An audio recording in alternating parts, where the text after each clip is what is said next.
Hello friends, आज मी बनवत आहे एक 65 ची रेसिपी। पोटॅटो 65 बनवलेले आहेत, चिकन 65 सुद्धा बनवलेले आहेत। तर आता इथे मी आज बनवत आहे एक 65 ची रेसिपी।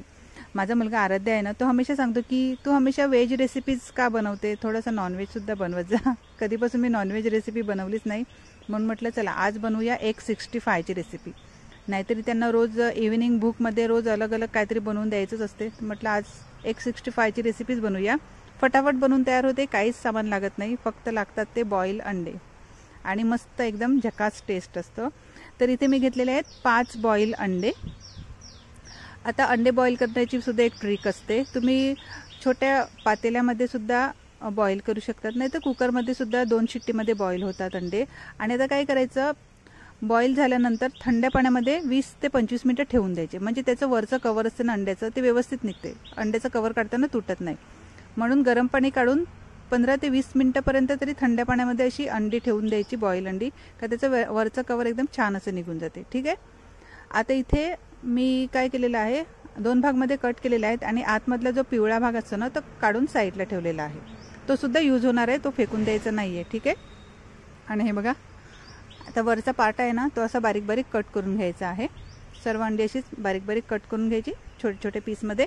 आता थोडंसं मी फ्रेश कढीपत्ता घेतलेला आहे आणि 3 ते 4 हिरव्या मिरच्या घेतलेल्या आहेत। तुम्ही मिरच्यांची क्वांटिटी कमी जास्त करू शकतात। माझ्या मुलांना स्पायसी आवडते माझ्यासारखं, म्हणून मी 4 मिरच्या घेतलेल्या आहेत, ते सुद्धा बारीक बारीक कट करून ॲड करायचे आहेत। आणि इथे मी 2 कांदे घेतलेले आहेत, 2 मोठे कांदे घेतलेले आहेत आणि ते सुद्धा बारीक बारीक कट करायचे आहेत आणि त्यामध्ये ॲड करायचे आहेत, अंड्यामध्ये ॲड करून घ्यायचे आहेत। हे बघा, जितके बारीक कट करता येईल ना तितकं बारीक कट करायचा। मी एकदम प्रोफेशनल शेफ नाही आहे, म्हणून एकदम बारीक होत नाही। आता इथे मी घेतलेलं आहे थोडासा लसूण, म्हणजे 4 ते 5 पाकळ्या, ते सुद्धा मी अशा कट करूनच ॲड करत आहे। तुम्ही क्रश करून ॲड केलं तरी चालेल। ठीक आहे। आता अंड्याचा जो पिवळा भाग होता ना, तो सुद्धा त्यामध्ये ॲड करायचा आहे, म्हणजे बाइंडिंगसाठी एकदम प्रॉब्लेम येणार नाही। बाइंडिंग म्हणजे आता छोटे छोटे पीसमध्ये आपण फ्राय करणार आहोत ना, म्हणून। आता इथे मी एक छोटी वाटीभर बेसन घेतलेलं आहे, ते पूर्ण व्यवस्थित छान असं मिक्स करून घ्यायचं आहे, पूर्ण कोटिंग करून घ्यायचे अंड्याला बेसनची। ठीक आहे। आता मसाले ॲड करायचे आहेत। आपला जो भाजीचा नेहमीचा मसाला असतो ना, तोच 1 चमचा ॲड करायचा आहे, थोडीशी हळद ॲड करायचं आहे आणि चवीनुसार मीठ ॲड करायचं आहे। आता सर्व छान असं एकजीव करून घ्यायचं आहे। ठीक आहे। आता या स्टेजला तुम्हाला पाणी ॲड करायचं असेल तर तुम्ही थोडंसं पाणी ॲड करू शकता, पण मी इथे पाणी ॲड करत नाहीये। मी अजून एक अंडा घेतलेला आहे, तो असं फेटून घ्यायचा आहे आणि तोच ॲड करत आहे, म्हणजे छान असं बाइंडिंगसाठी। ठीक आहे। तुम्हाला जर अंडा ॲड करायचा नसेल तर तुम्ही थोडंसं पाणी ॲड करू शकता। आता छान असं मिक्स करून घ्यायचं आहे आणि हाताने बघायचं आहे की छोटे छोटे गोळे बनतात का फ्राय करण्यासाठी। तर हे बघा, एकदम परफेक्ट गोळा बनतो। हे बघा, व्यवस्थित गोळा बनतो। आता आपण हे फ्राय करून घेऊया। तर कढईमध्ये थोडंसं तेल गरम केलेलं आहे, मी मीडियम गॅस केलेला आहे आणि आता छोटे छोटे असे गोळे बनवून, हाताने असे गोळे बनवून व्यवस्थित तसे फ्राय करून घ्यायचे आहेत।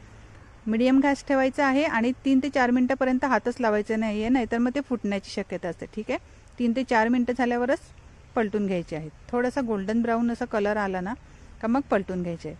आणि हो, हे पलटताना काय करायचं, हे बघा थोडासा फेस होतो, म्हणजे फक्त ह्यामध्ये अंडाच आहे ना, म्हणून जसं जसं हे फ्राय होईल ना तसं तसं फेस होतो तेलामध्ये, पण नो प्रॉब्लेम, असंच फ्राय करून घ्यायचं। हे बघा, गोल्डन ब्राऊन होईपर्यंत असं फ्राय करून घ्यायचं आहे। ठीक आहे।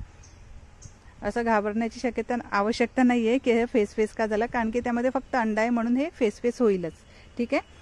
आता मी घेतलेला आहे नॉनस्टिक पॅन, त्यामध्ये ॲड करायचं थोडंसं तेल, म्हणजे 2 छोटे चमचे इतकं तेल ॲड करायचं आहे। त्यामध्ये आता मी ॲड करत आहे 2-3 मिरच्या कट करून आणि थोडंसं लसूण कट करून खरपूस भाजून घ्यायचं आहे। मीडियम गॅसच ठेवायचं आहे आणि त्यामध्ये थोडंसं आता कढीपत्ता ॲड करायचा आहे फ्लेवरसाठी। आणि आता 2 मोठे चमचे टॅमॅटो केचप नाही तर टॅमॅटो सॉस, काय पण असेल तुमच्याकडे, तो ॲड करू शकतात।